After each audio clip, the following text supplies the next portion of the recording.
Dear friends, welcome to the YouTube channel Complete Works of Mahatma Gandhi. Number 1. A Confession, year 1884. This first letter needs a small introduction. When I was 15, I had removed a bit of gold from my brother's armlet to clear a small debt of the letter. I felt so mortified about my act that I decided to make a confession to my father. Parental forgiveness was granted me in the form of silent tears. The incident left a lasting mark on my mind. In my own words, it was an object lesson to me in the power of Ahimsa. The original not being available, my own report of it as found in an autobiography is reproduced here. It goes like this. I wrote it on a slip of paper and handed it to him myself. In this note, not only did I confess my guilt, but I asked adequate punishment for it and closed with a request to him not to punish himself for my offense. I also pledged myself never to steal in future. Number 2. Speech at Alfred High School, Rackort, July 4, year 1888. I was given a send-off by my fellow students of the Alfred High School, Rajkot, when I was leaving for England to study for the bar.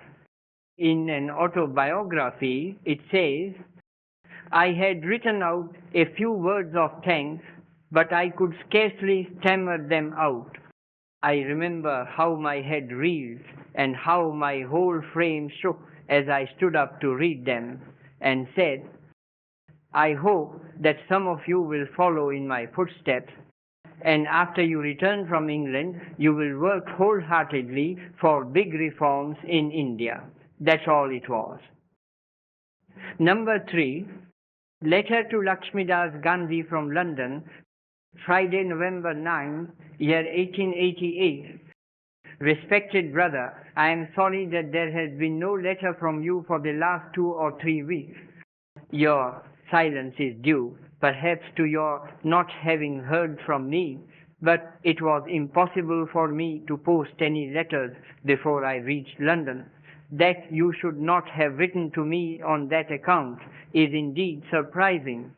As I am far from home, we can meet only through letters, and if I do not get letters, I feel very much worried. Therefore, please drop a postcard every week without fail.